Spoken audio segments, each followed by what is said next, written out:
So hello everyone and welcome to another Creative Coffee Break with myself, Dwynwen from Loch Ness Knitting. And today we have jewellery designer Jen with us. Jen, would you like to tell us a little bit about where you are and what you do? Hello.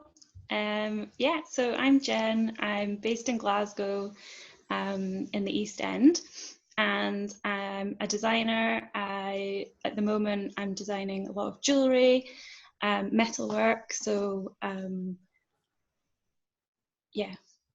graphically led jewellery design, and I also work a bit in textiles and across other mediums. I originally trained as a product designer, so I am very interested in exploring different processes and then developing products from them, and so that's what I do. So do you have any work that you could show us and perhaps talk us through what has inspired that piece of work? I see you're modelling some of your own work as well, which is very lovely. Yeah, so always wearing the merchandise. So these pieces are actually from a new collection that I am just finishing the prototyping phases of. And these were inspired by sea bricks and seashores. So partially the name NMARRA, which is the name of the business that I run, comes from the Gaelic for of the sea or from the sea, so na and mara. So yeah, part of my wider creative inspiration has always been water.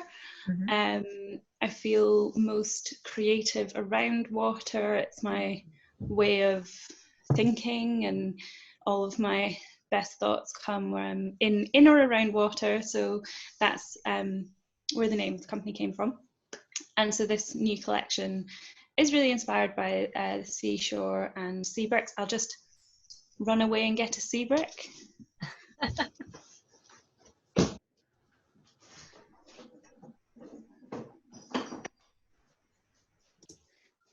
Okay. So yeah, I was looking at forms, but more industrial forms eroded by the sea. So I've actually got millions of these. So yeah, just looking at different found objects and natural objects as well. So shells, these ones are also partially inspired by the form of a shell to develop this new range. This is a very exclusive preview. Lovely. Do you have anything else you'd like to show us? Because I'm really fascinated by this idea that you've taken something, a found object, or an object that somebody else might not find that interesting or inspiring, and you created this beautiful piece with it. Yeah, so I mean, I've got a few more pieces from the collection that I'm prototyping. Ooh. Oh, lovely. Again, from a very similar graphic form, quite large pieces. So I mainly I get a particular object and I look at the sort of visual balance of that object, things that I'm drawn to, and start to try to decipher that language of shape and form and balance and rhythm and weight and that type of thing, sort of how I see things. I think all of my work is very graphic and quite bold. I think partially part of that comes from the process I've been working with of basically very flat cut metal, which means that I'm thinking a lot about positive and a negative, so the space that you cut away and obviously the object that's left. So I think that just naturally lends itself to having a very graphic form. Yeah. Those are very flexible, then moving a lot as you're speaking. Do you have pieces that are more, I don't know, I'm not sure of jewellery terms, do you have pieces that move less, basically? Yes, I do. So I've got a few here. So these are from my debut collection, and they were much more sort of inspired by architecture and railings and things like that, and shadows. So at that point I was really just looking at, again, graphic forms and sort of think bold shapes. Oh, I love the fact that you said railings. I would not have thought that railings could be turned into something beautiful like that. Oh. I love a good railing. Love a railing, love a bit of ironwork, yeah.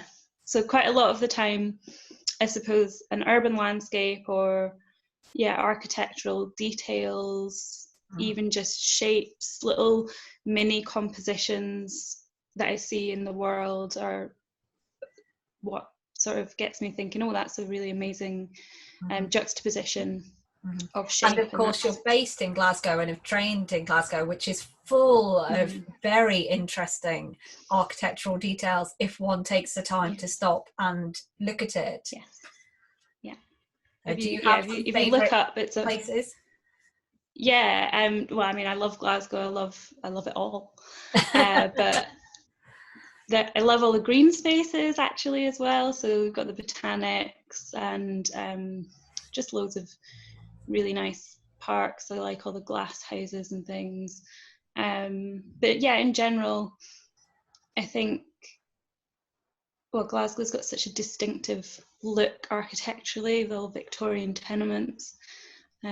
So yeah, it's just always, well, you can't escape it really. Architecture is everywhere. But yeah, and when you've got the eye for it, particularly some of the very famous designers that came out of Glasgow, they did have an eye even down to the finest details. So things like railings and light fittings are incredible and have beauty and detail in them, even though nowadays they're very kind of mundane, everyday objects. Yeah, and I trained at the GSA, Glasgow School of Art, so I'm naturally a Macintosh geek. It's very hard, especially in Glasgow, not to love the purity of that architecture. And I suppose what's very interesting about his work and the people that were working with him at the time is that it was really, really cutting edge stuff and really much more to do with light and balance and minimalism and modernism, really, than the kind of ornate Victorian styles that had gone before them. So I think once you've sort of really fully experienced that, you understand where that beauty comes from. And I think these were actually a little bit inspired by the kind of more Art Deco trends. So yeah, very geometric and thinking about balance and form and meaning. And if somebody felt inspired by the kinds of things you said today and they wanted to have a go at design by themselves, what kind of things would they need to get started? What tips could you give them? So for me, design is very like drawing based, so pen and a paper is the best way to start. And I suppose thinking abstractly about what you see around you as well. So even making a little viewfinder. I love the sort of juxtaposition of colour and shape as well. So I think that's always a really good way to start, is by training your eye and thinking, okay, what's interesting about that? Why is that, you know, oh, I like this, but why do I like it? So start to develop your own take on things, and the way that you see things, I think is very important to me. And I really feel like I really like to look at lots of different processes. I'm quite technical, so I like finding out about different processes. And then once you delve into that process, you learn new things and you develop new things. So for me, the design part is always, it's quite crucial to like look at your ideas aesthetically and then let the process mix with that. But I really feel like anybody can learn anything. So, you know, I do a bit of jewellery, learn about that, and then I'll get bored and I'll learn about something else and apply the same idea of design to different processes. That's so good. I really hope that people feel inspired to have a go themselves from that. I really enjoy your work. I enjoy the origin of it, what you've told us about the background of it, and the way that you look at these things which would be otherwise unloved and unappreciated objects and turn them into very beautiful things that we can wear. If people want to see some more of your work, whereabouts can they go online or on social media? Yeah, so I have an online shop at NMARRA.com. So I'll just show you this little thing here. So the online shop is www.nmarra.com, and then I also have Instagram and Facebook and Twitter to a lesser extent at NMARRA Design, and that's NMARRA. Yeah, and that's me.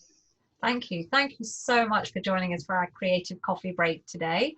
And thank you, Dwynwen. If you're watching and enjoying the Creative Coffee Break series, please continue to watch. We've got plenty more people coming up. We've got more weavers coming up. We've got our independent yarn dyer. And we've got plenty of ceramic artists as well. So lots of different arts and crafts and makers for you to learn about, enjoy, and be inspired by. Cheers. Hey.